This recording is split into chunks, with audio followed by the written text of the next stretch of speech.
बीमा कराने वाली कंपनियां बहुत सारी हैं, LIC भी है, स्टेट बैंक भी है, ऐसे सारे बहुत सारी कंपनियां, बहुत सारे बैंक हैं जो बीमा कार्य कराते हैं।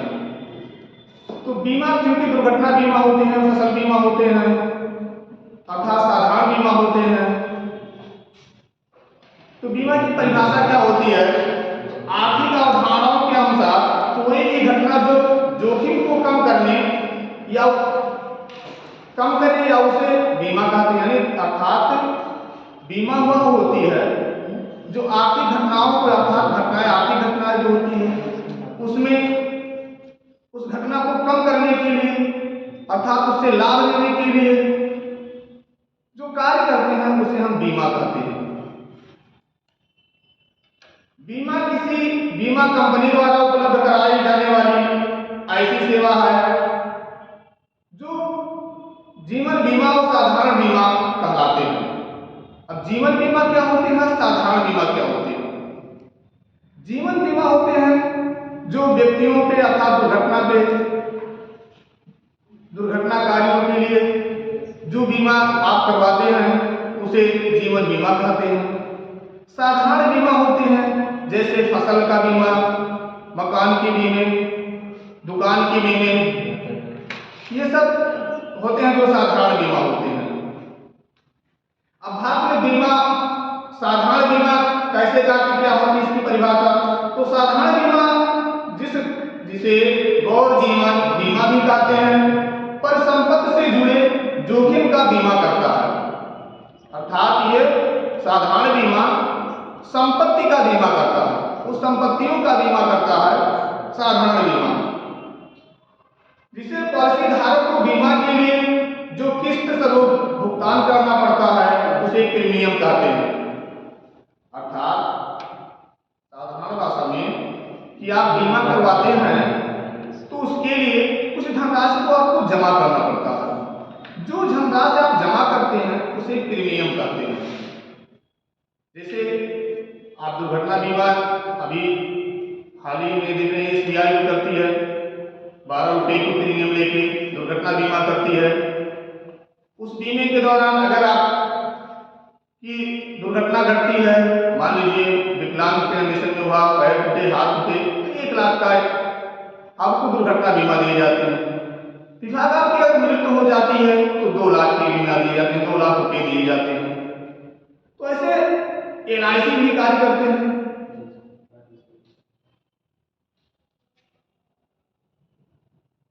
भारत में बीमा उद्योग है। भारत में बीमा उद्योग कौन कौन से हैं? तो बीमा का भारत में पुराना इतिहास है। इसका उल्लेख मनुस्मृति अर्थात धर्मशास्त्र तथा कौटिल्य की रचनाओं में भी मिलता है। अर्थात बीमा का उल्लेख धर्मशास्त्र और अर्थशास्त्र के कौटिल्य के बुक में भी मिलते हैं। बीमा का कार्य कैसे किए गए, इन रचनाओं में बीमा का उल्लेख संसाधनों के संग्रह के रूप में किया गया है, जिनका पुनः वितरण संकट के समय किया जाता है। अर्थात बीमा का प्रयोग संकट के समय ही किया जाता है। संकट के समय ही बीमा का लाभ मिलते हैं। भारत के प्राचीन इतिहास में समुद्री व्यापार, ऋणों एवं वाहक संविदाओं के रूप में बीमा के आदि स्वरूपों को देखा जा सकता है। अर्थात पहले बीमा, आधुनिक काल में बीमा के प्रयोग होते थे जो समुद्रों के द्वारा वस्तुओं का आदान प्रदान किए जाते थे। और बीमा इसलिए करवाए जाते थे क्योंकि मान लीजिए समुद्री के दौरान, आवागमन के दौरान वस्तु की घटनाएं घट जाए, क्षति पहुंचे, नुकसान हो, तो उसे उसका लाभ मिले।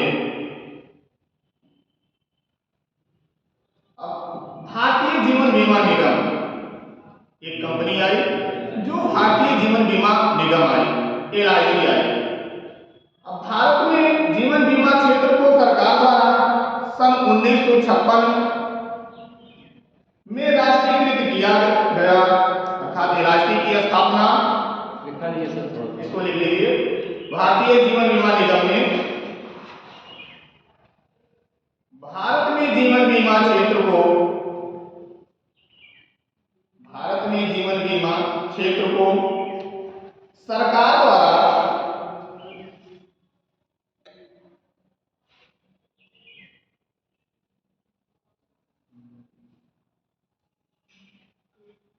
सन 1956 में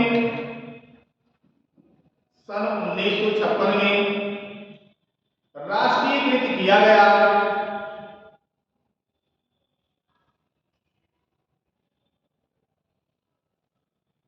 तथा देश में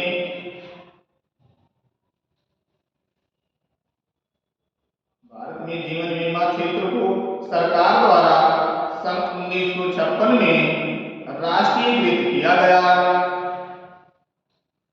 तथा देश में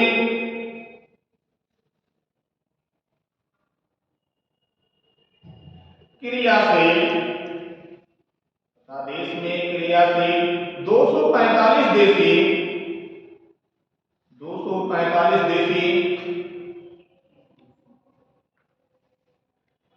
और विदेशी जीवन बीमा देशी और विदेशी जीवन बीमा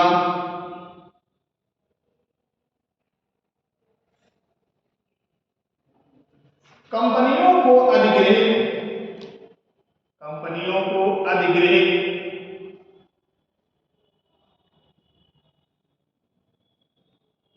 करके एक सरकारी कंपनी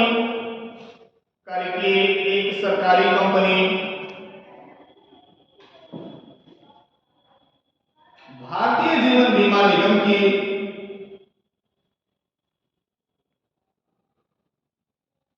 स्थापना की गई, जो एलआईसी के नाम से लोकप्रिय है।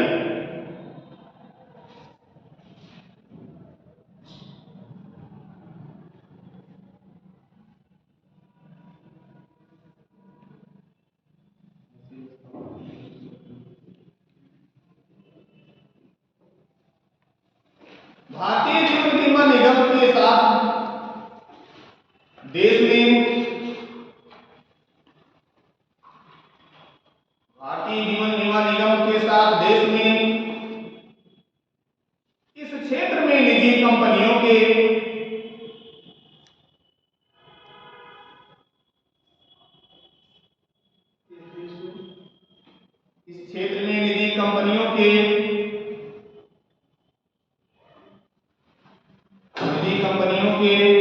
खुलने पर रोक भी लगा दी गई। इस क्षेत्र में निजी कंपनियों के खुलने पर रोक भी लगा दी गई। एलआईसी के बाद दूसरे कंपनी को खुलने का करार नहीं दिया गया, रोक लगा दिया गया। भारत सरकार अपनी बीमा कंपनी को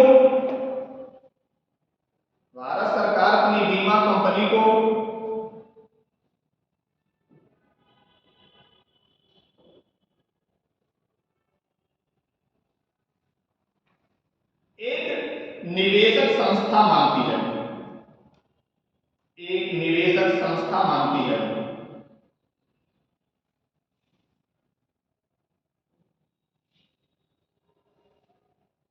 तथा यह वित्तीय क्षेत्र के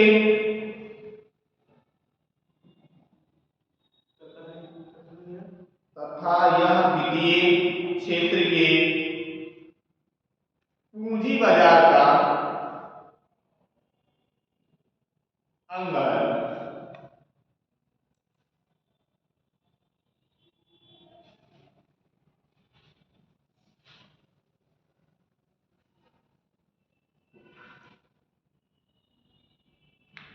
भारतीय जीवन बीमा दो प्रकार के होते हैं।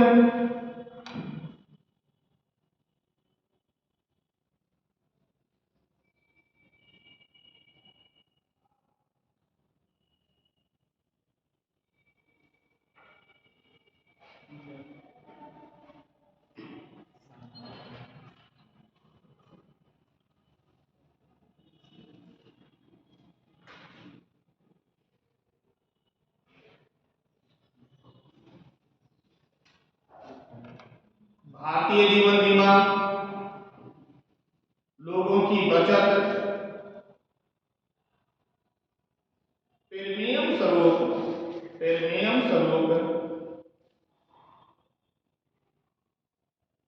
को राष्ट्र निर्माण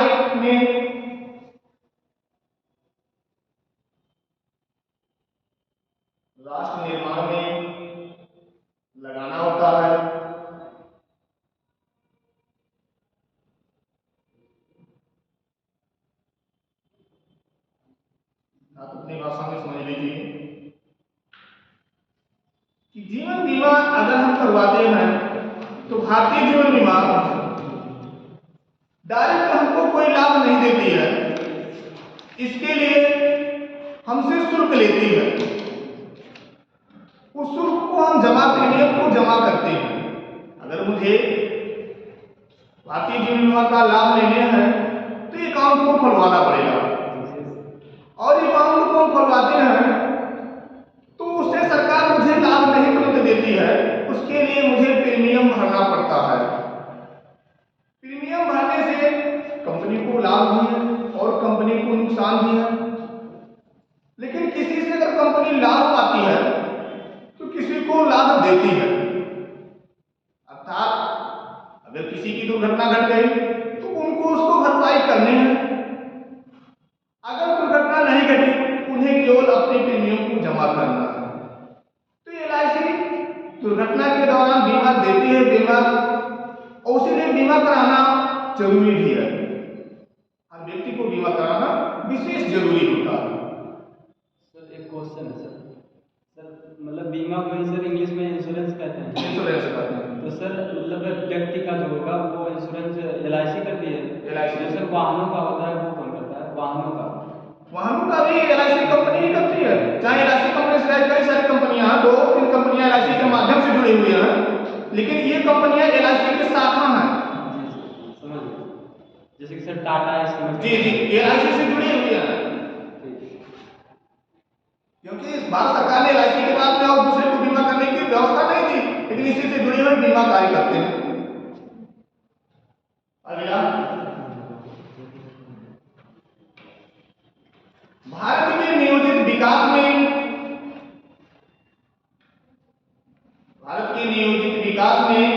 LIC देश का सबसे बड़ा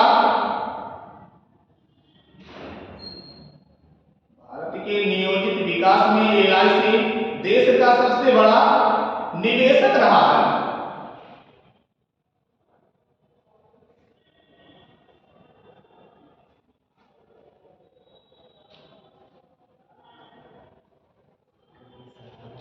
अब साधारण बीमा निगम किसे कहते हैं, इसकी स्थापना कब हुई? भारत सरकार द्वारा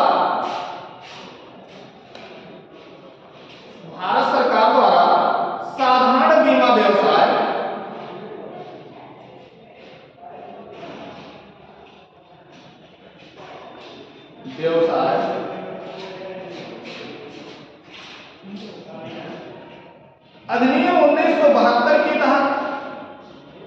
अधिनियम 1972 के तहत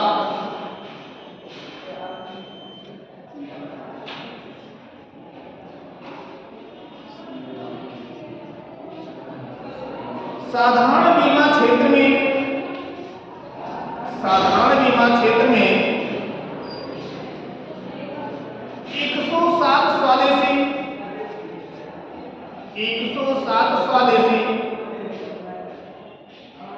107 स्वदेशी व विदेशी निजी क्षेत्र की कंपनियों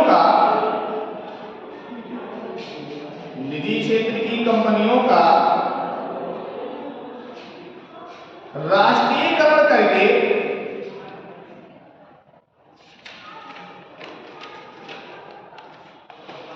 राष्ट्रीयकरण करके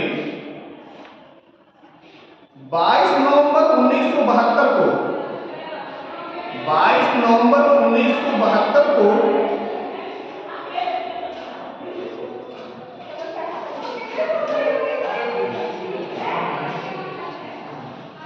एक सरकारी बीमा कंपनी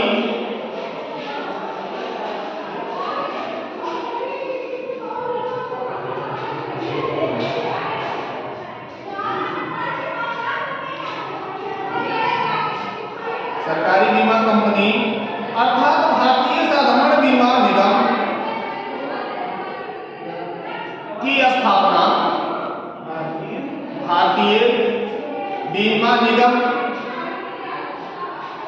भारतीय साधारण बीमा निगम की स्थापना कंपनी अधिनियम 1956, कंपनी अधिनियम 1956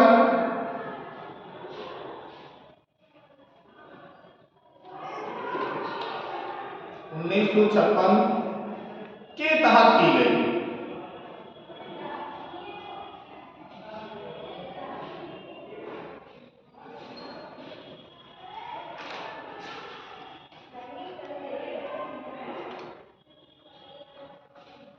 भारतीय साधारण बीमा निगम 1 जनवरी 1973 से, भारतीय साधारण बीमा निगम 1 जनवरी 1973 से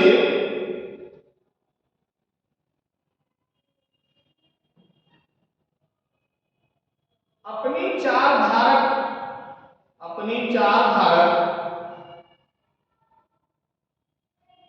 कंपनियों के साथ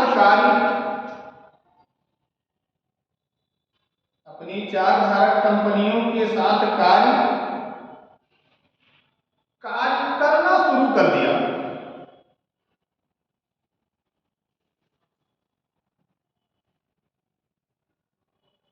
अर्थात साधारण भाषा में समझ लीजिए कि LIC 1956 में स्थापित हुई।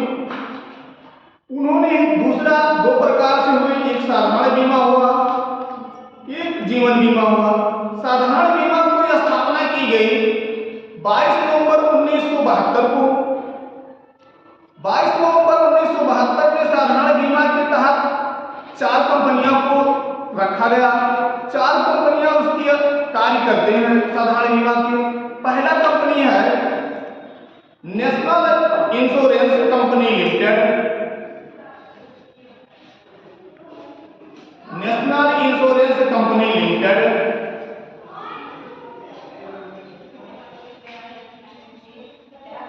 दूसरा the new India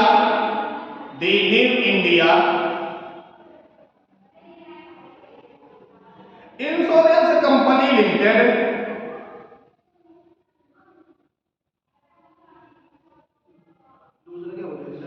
the new India insurance company limited. उसी में रहेगा अलग है। तीसरा number the oriental insurance company limited.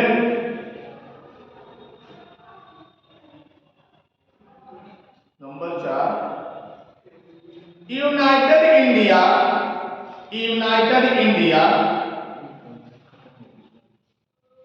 Insurance company limited.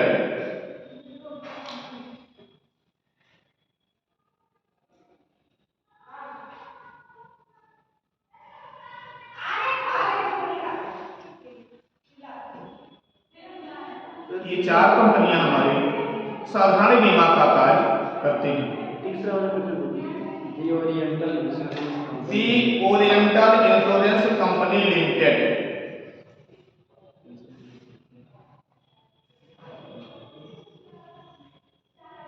अगला है agriculture insurance company of India limited. इसकी स्थापना कब हुई और इसके उद्देश्य क्या है? Agriculture insurance company of India limited,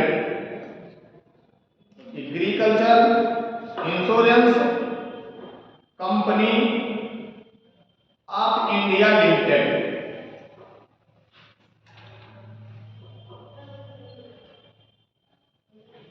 क्योंकि एग्रीकल्चर है तो ये कृषि का बीमा कार्य करते हैं।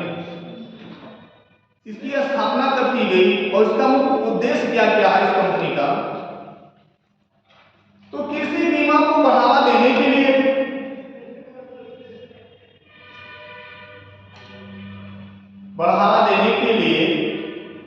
नए सार्वजनिक क्षेत्र के, कृषि बीमा को बढ़ावा देने के लिए नए सार्वजनिक क्षेत्र के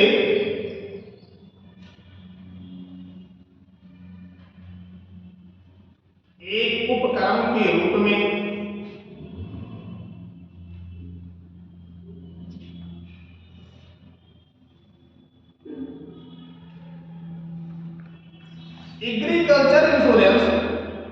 एग्रीकल्चर इंश्योरेंस,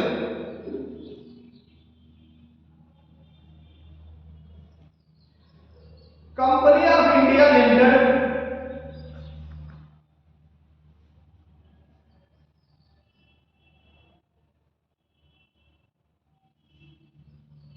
की स्थापना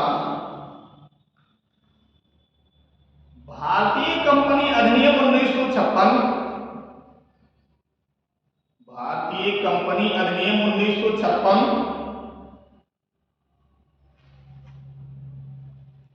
के तहत 1500 करोड़ रुपए 1500 करोड़ रुपए की प्राधिकृत शेयर पूंजी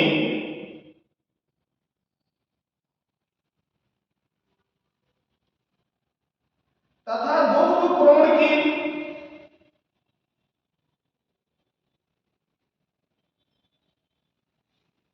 प्रदत्त पूंजी के साथ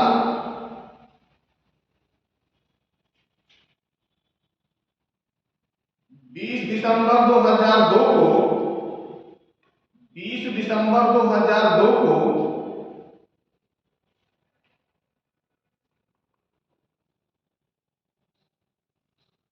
की गई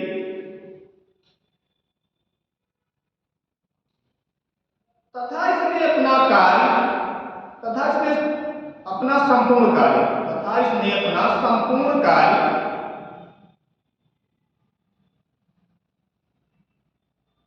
1 अप्रैल 2003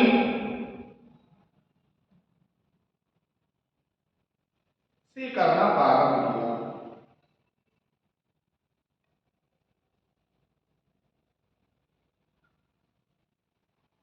इनकी स्थापना एग्रीकल्चर कंपनी की स्थापना 20 दिसंबर 2002 को की गई, लेकिन इसमें पूरा अपना काम करना 1 अप्रैल 2003 से कार्य करना प्रारंभ किया।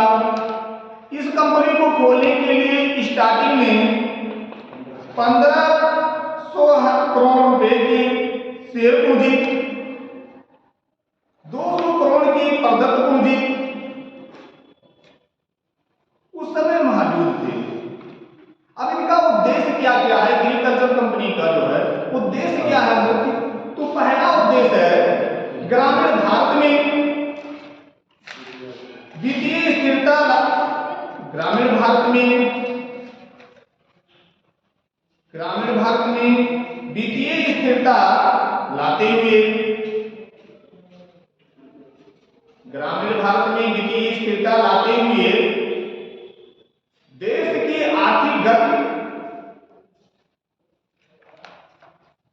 देश की आर्थिक गति को बढ़ाना।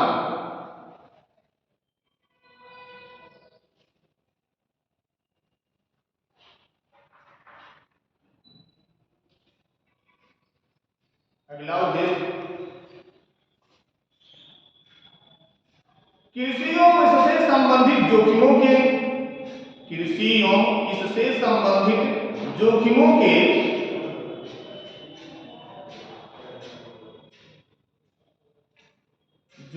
के लिए ग्रामोन्मुखी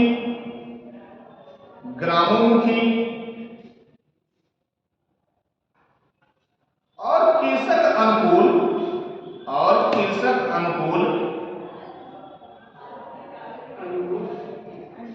अनुकूल बीमा उत्पादकों की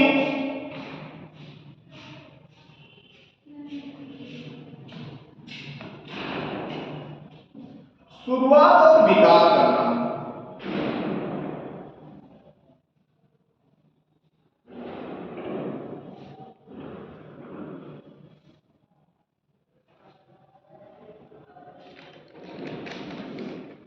अगला मुख्य उद्देश्य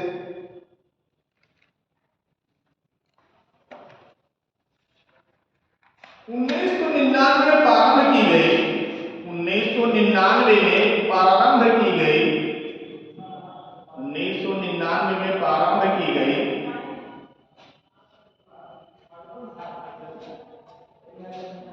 राष्ट्रीय कृषि बीमा योजना, राष्ट्रीय कृषि बीमा योजना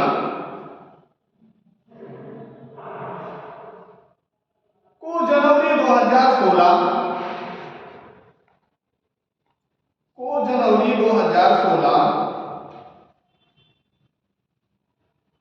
में प्रारंभ की गई,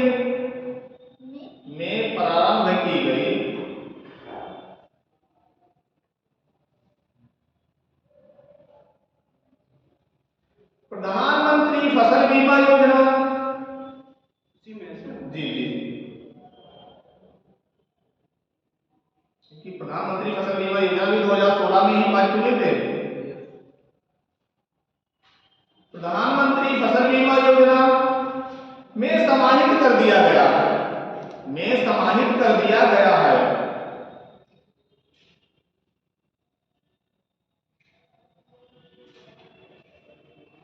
में समाहित कर दिया गया है।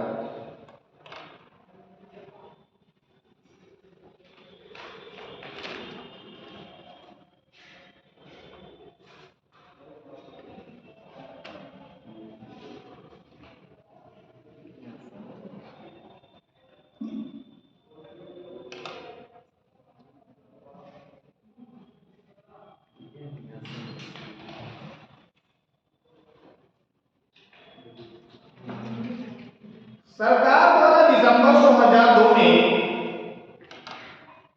सरकार द्वारा दिसंबर 2002 में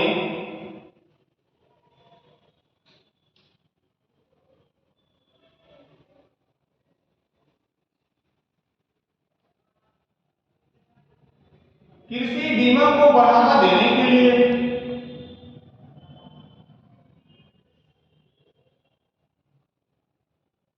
नए सार्वजनिक क्षेत्र उपक्रम, नए सार्वजनिक क्षेत्र उपक्रम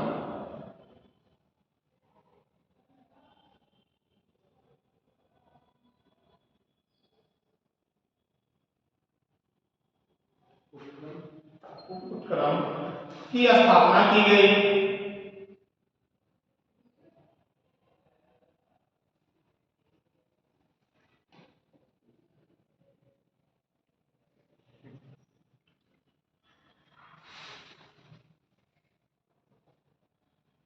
agriculture insurance company of limited, agriculture insurance company of India limited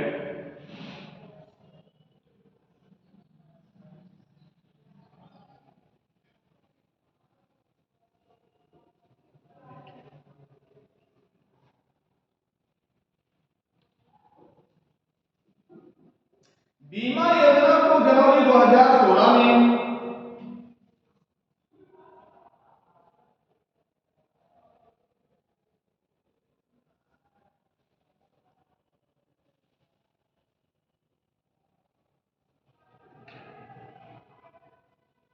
शुरू की गई।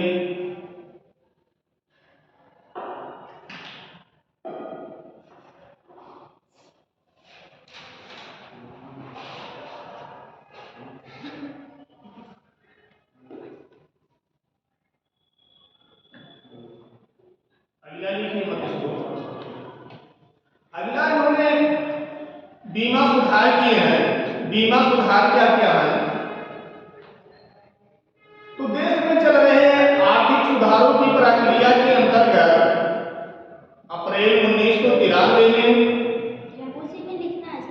बीमा सुधार में लिखना तो लिख डालिए, अगर लिखना चाहते हैं तो। बीमा सुधार में देश में चल रहे, हेडिंग डालेंगे बीमा सुधार, कि बीमा में सुधार क्या क्या किए गए। तो देश में चल रहे आर्थिक सुधारों की प्रक्रिया के, देश में चल रहे आर्थिक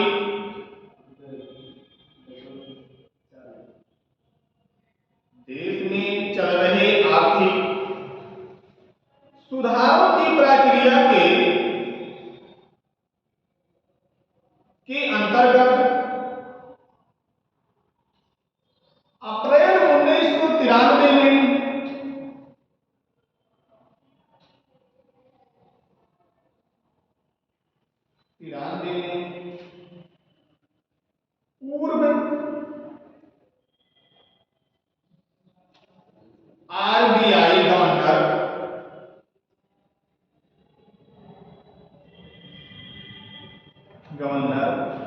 आर्यन मल्होत्रा, आर्यन मल्होत्रा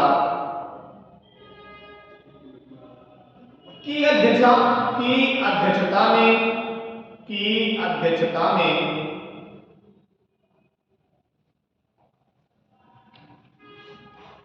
एक बीमा सुधार समिति गठित की गई। एक बीमा सुधार समिति गठित की गई। अगला, समिति द्वारा अपनी रिपोर्ट में समिति द्वारा अपनी रिपोर्ट में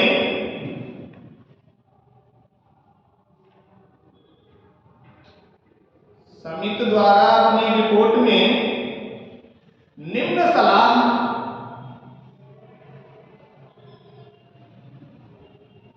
प्रस्तुत जनवरी 1994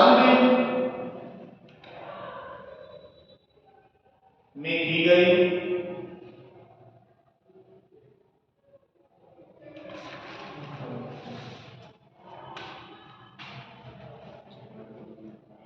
अगला बीमा सुधार में किया गया जीवन बीमा तथा साधारण बीमा का पुनः गठन करके, जीवन बीमा तथा साधारण बीमा का पुनः गठन करके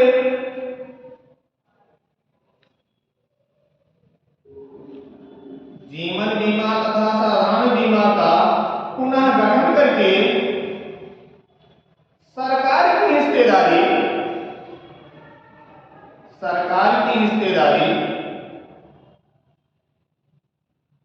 कम करके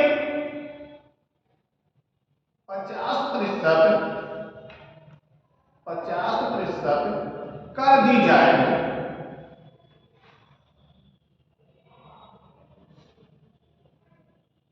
ये 51% है ना सर?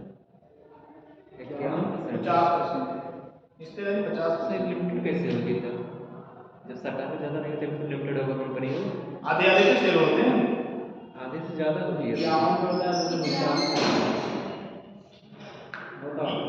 अगर सरकार की हिस्सेदारी 100% में अगर 51% सरकार को कर दिया जाए और 49% कंपनी को दे दिया जाए, आपका कहने का मतलब यही है। ऐसा भी होता है, लेकिन अगर 50 आधे आधे पर कर दिया जाए तब भी इंश्योरेंस कंपनी को किया जाता है, कंपनी खराज जाती है। ऐसा नहीं कि 51% नहीं किया जाए तभी हिस्सेदारी रहेगी, 50 पे भी हिस्सेदारी जाते हैं।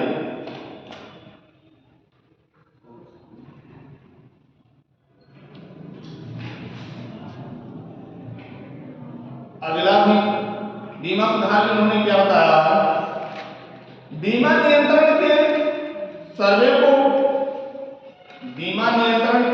को लाइसेंस देने के अधिकार का समापन वर्ष 2000 में लागू किया गया।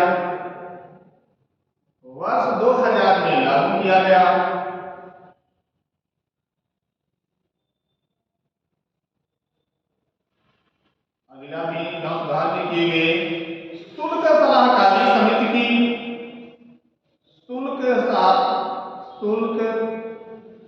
सलाहकारी समिति की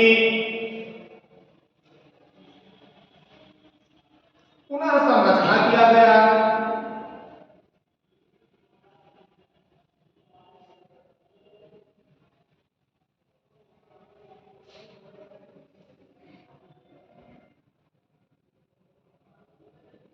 अगला सुधार किए गए बीमा क्षेत्र के नियमन के लिए बीमा क्षेत्र के नियमन के लिए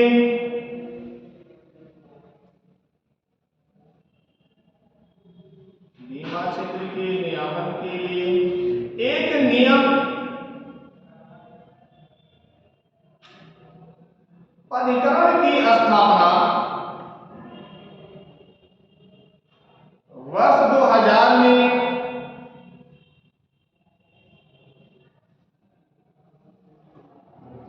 2000 में बीमा नियामक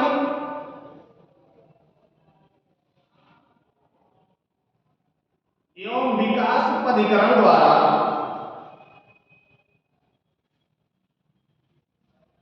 स्थापित किया गया।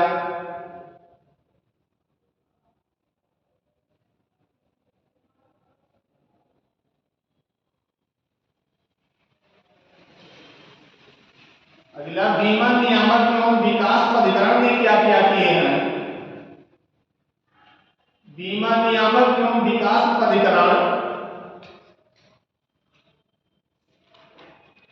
ने क्या क्या किए हैं? तो भारतीय बीमा क्षेत्र के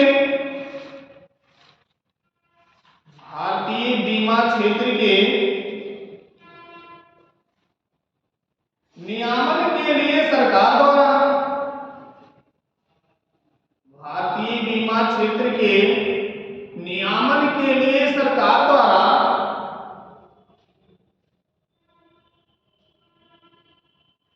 वर्ष 2000 में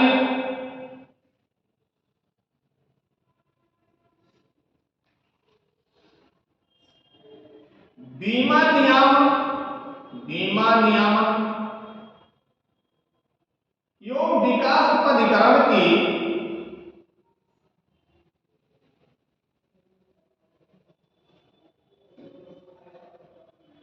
स्थापना की गई।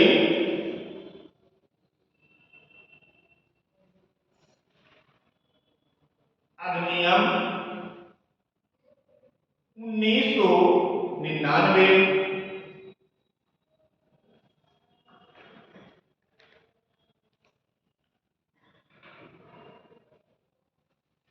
में। अगला, बीमा नियामक एवं विकास प्राधिकरण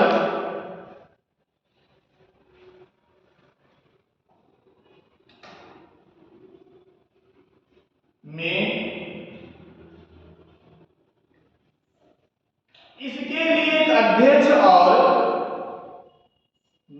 इसके लिए एक अध्यक्ष और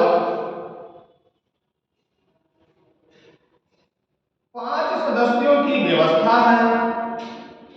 एक अध्यक्ष और 5 सदस्यों की व्यवस्था है।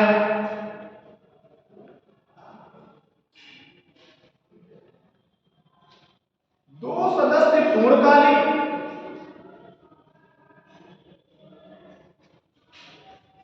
तथा 3 सदस्य अंशकालिक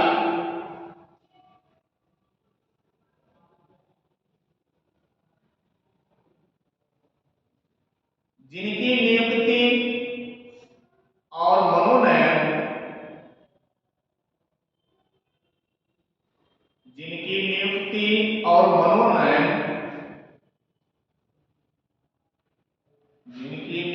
और मनोनयन भारत सरकार द्वारा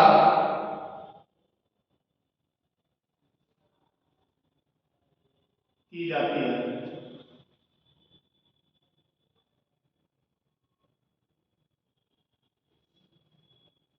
बीमा नियामक एवं विकास प्राधिकरण का केंद्र कहाँ पे है? तो यह प्राधिकरण अपने मुख्यालय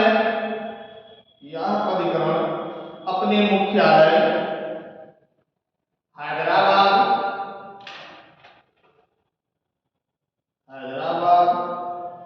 तेलंगाना से काम कर रहा है।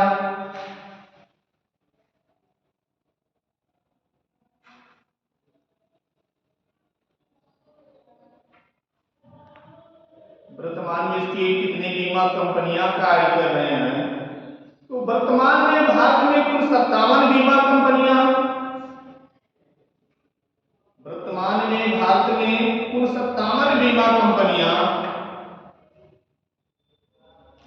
कार्यरत हैं।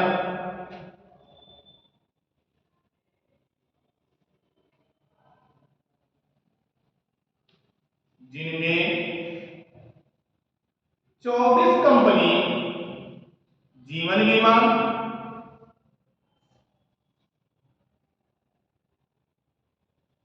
33 बीमा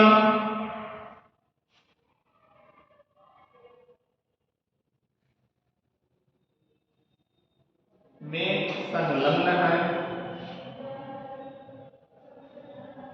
57 होगा सर। 57 बीमा कंपनियां कार्यरत हैं। 24 ये है, 23 ये है।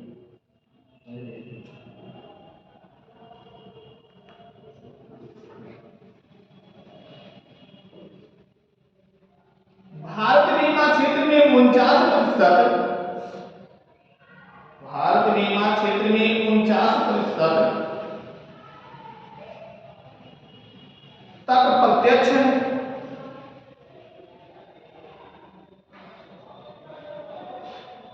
प्रत्यक्ष विदेशी निवेश, विदेशी निवेश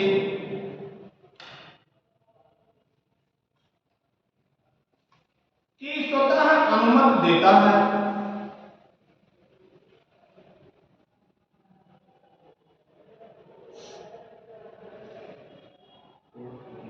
ये सब बीमा कंपनियां की कार्य है जो आपको बीमा करवाते थे।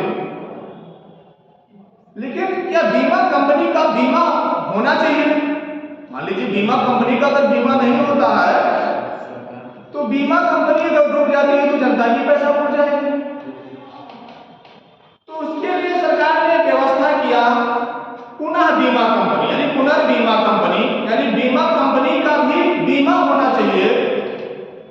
उसका अगर घाटा लगते हैं तो उसकी हर्जाना कौन देता है, उसके लिए भी व्यवस्था होनी चाहिए। इसीलिए अलग व्यवस्था पुनः बीमा कंपनी किया गया। सर उसको भी घाटा लग जाएगा। पुनर्बीमा कंपनी को सरकार ही अदा करती है क्योंकि सरकार उससे शेयर लेती है। सरकार को घाटा लगती है, सरकार को नहीं घाटा लगती है कि नहीं लगती है? सरकार को नहीं घाटा लगती है तो सरकार, आप लोगों ने देखा घाटे का बजट पेश होता है। घाटे का बजट पेश क्यों किया जाता है? घाटा को पूरा करने के लिए, जिस क्षेत्र में घाटा हुए उसको पूरा करने के लिए घाटा बजट पेश किए जाते हैं। घाटा बजट पेश कहां से घाटा बजट को प्राप्त किया जाता है? तो क्योंकि ये विश्व बैंक से लिए जाते हैं या किसी मद से लिए जाते हैं। तो मद क्योंकि हमारे यहाँ होता तो हम घाटा बजट पेश नहीं करते। अभी सर टैक्स वगैरह बढ़ा देते हैं उस टाइम। टैक्स बढ़ाया नहीं जाता। जब घाटा बजट पास हुए तो उस समय चूंकि हम तुरंत जाते हैं कर्जा लेने, कर्जा लेते हैं, कर्जा नहीं भरपाई कर पाते हैं या कर्जा भरपाई करने के लिए हम दूसरा विकल्प अपनाते हैं। तो पहला विकल्प अपनाते हैं कि मार्केट में मंदी को देखते हुए, मुद्रास्फीति को देखते हुए मुद्रा को जारी करवाते हैं। अगर हमारे यहाँ मुद्रास्फीति नहीं है अर्थात मुद्राएं ज्यादा नहीं है तो जारी करवाते हैं। अगर हमारे यहाँ प्रचलन में ज्यादा मुद्राएं हैं तो टैक्स को बढ़ा दिया जाता है। टैक्स के माध्यम से बजट को पूरा कर लिया जाता है।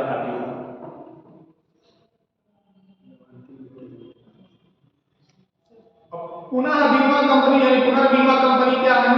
तो बीमा एक बहुत ही जोखिम भरा व्यवसाय है। इसे वास्तविकता के मद्देनजर यानी पुनर्बीमा व्यवसाय का उदय हुआ। फिर से बोलिए। बीमा एक बहुत ही जोखिम भरा व्यवसाय है। बीमा एक बहुत ही जोखिम भरा व्यवसाय है।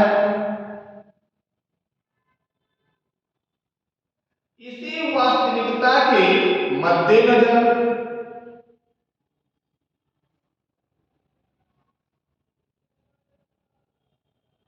पुनर्बीमा व्यवसाय का उदय हुआ। पुनर्बीमा व्यवसाय का उदय हुआ।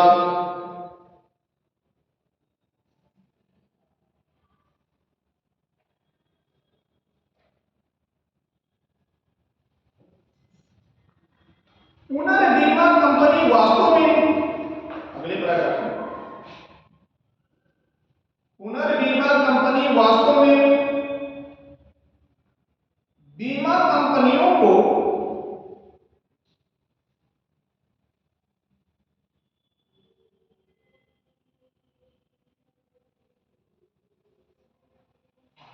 कंपनियों को उनके वित्तीय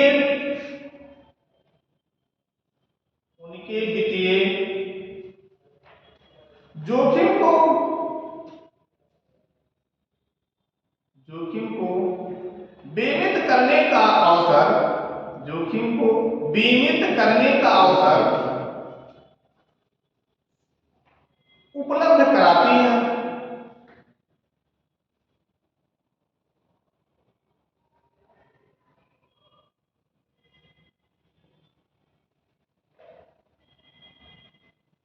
अगला, पुनर्बीमा की अनुपस्थिति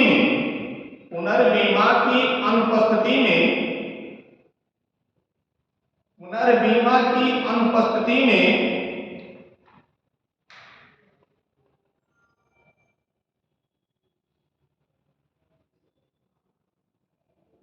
किसी देश में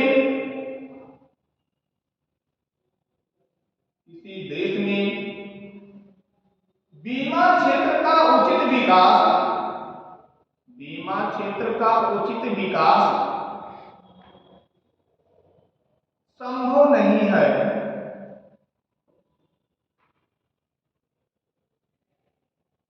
इसको थोड़ा व्यवहारिक में समझ लीजिए कि अगर जिस देश में पुनर्बीमा कंपनी की सुविधा नहीं दी गई है, उस देश में अगर बीमा सुविधाएं चल रही हैं और बीमा कंपनी को घाटा लगने पर, अर्थात जो हम पैसे जमा कर रहे हैं, वो कंपनी अगर पैसे लेके बैठ जाती है और उसका भरपाई मुझे नहीं मिलता है, तो उस देश को बहुत ही घाटा लगते हैं उस कंपनी को। तो अर्थात हमारी घाटा को पूरा करने के लिए हम जिस कंपनी में अपनी बीमा किए हैं, वहां से प्राप्त करने के लिए हमें बीमा कंपनी को चाहिए।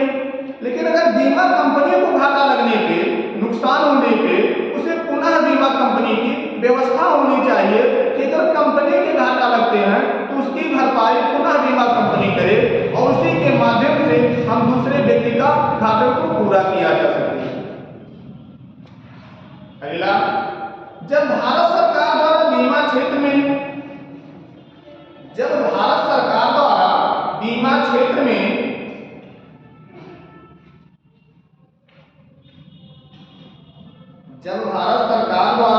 बीमा क्षेत्र में निजी क्षेत्र को प्रवेश करने की जब भारत सरकार द्वारा बीमा क्षेत्र में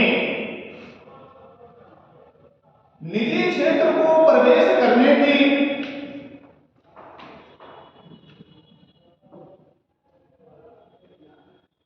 अनुमति दी गई,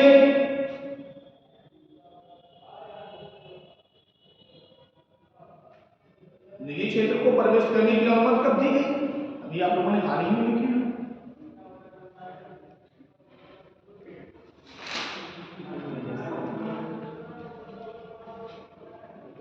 चलिए लिख लीजिए क्वेश्चन में। वर्ष 1999 में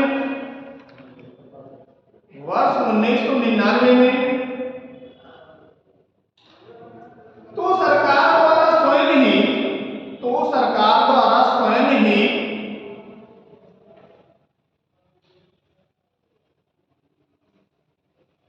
पुनर्बीमा के क्षेत्र में कदम उठाते हुए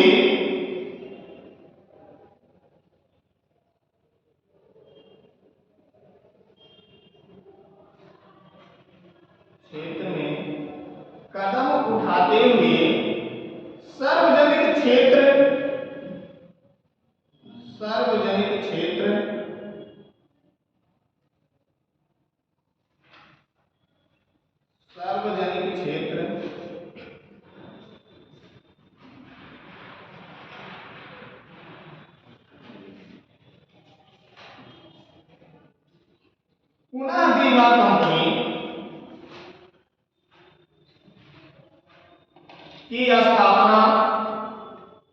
पुनः बीमा कंपनी की स्थापना वर्ष 2000 में की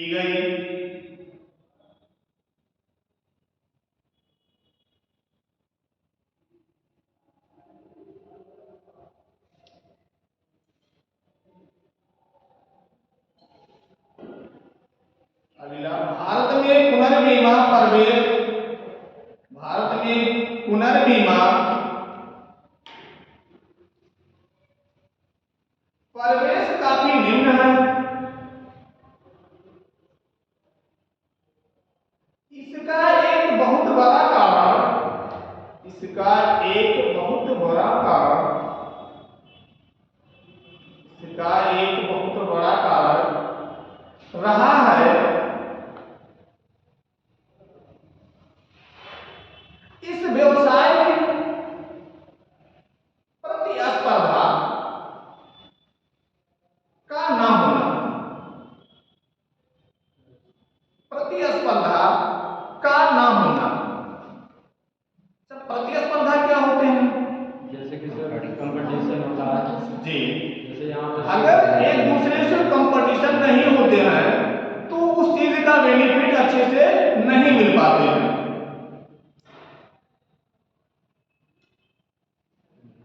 अगला, इस क्षेत्र के विकास और विस्तार के लिए,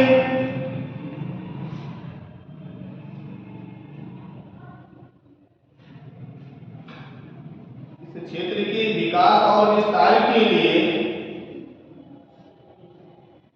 बीमा नियामक एवं विकास प्राधिकरण, बीमा नियामक एवं विकास प्राधिकरण ने वर्ष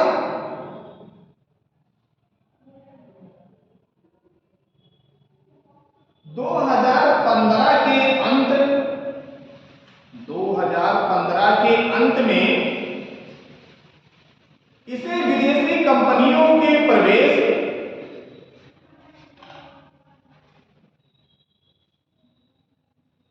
इसे विदेशी कंपनियों के प्रवेश के लिए खोलने की घोषणा की गई,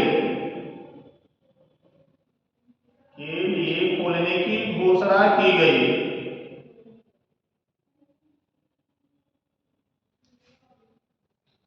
अगला, मार्च 2016 में, मार्च 2016 में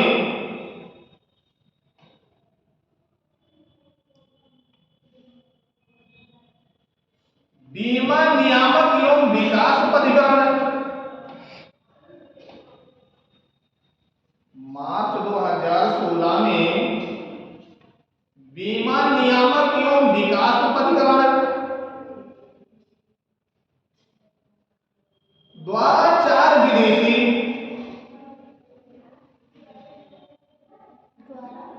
द्वारा 4 विदेशी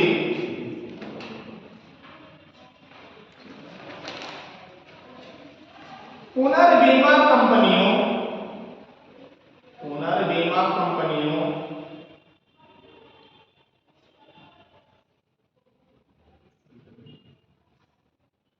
भारत में कार्य करने की,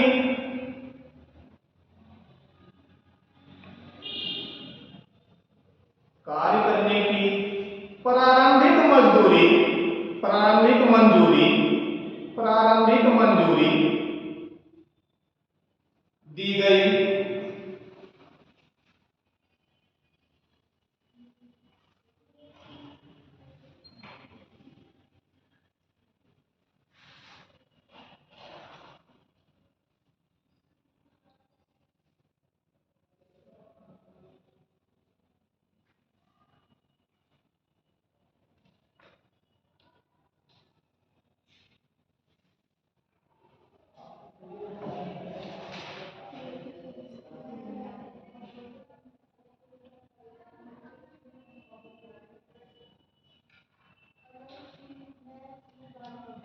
अगला, मुख्य प्रधानमंत्री सुरक्षा बीमा योजना, प्रधानमंत्री सुरक्षा बीमा योजना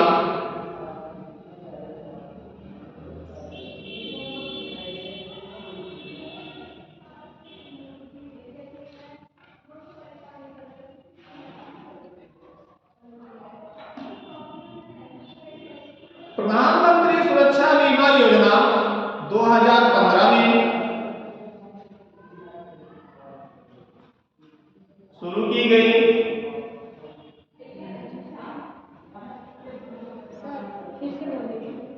प्रधानमंत्री सुरक्षा बीमा योजना 2015 में शुरू की गई। इस योजना की सुविधा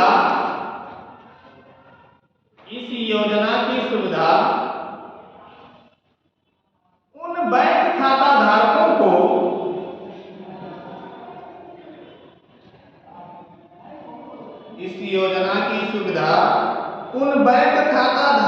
को उपलब्ध है जिनकी आय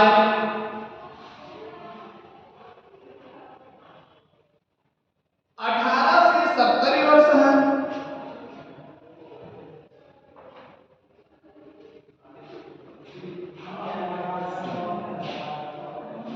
18 से 70 वर्ष है। इस योजना में वार्षिक प्रीमियम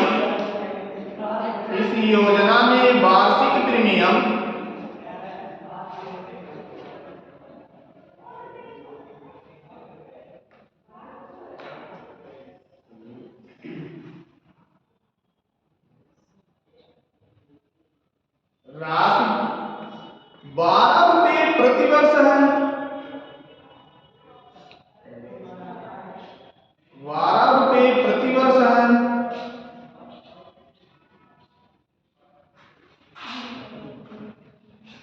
इस बीमा योजना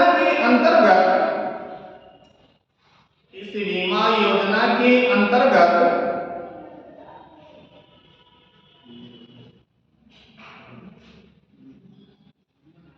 आकस्मिक मृत्यु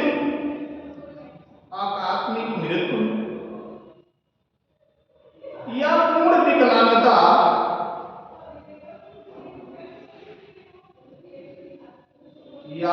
विकलांगता की स्थिति में 2 लाख रुपए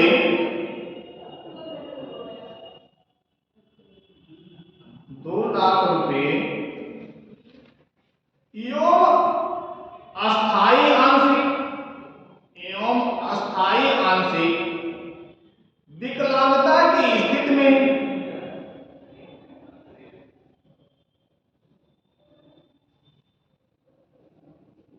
1 लाख रुपए की वित्तीय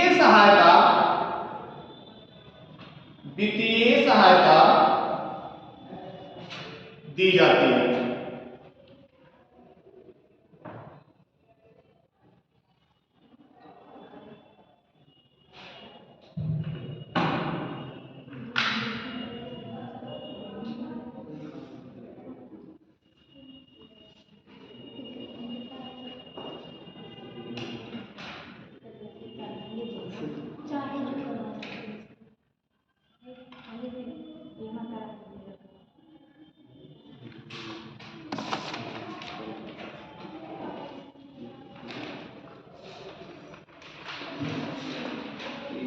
अब इसमें क्वेश्चन कैसे पूछे जाते हैं?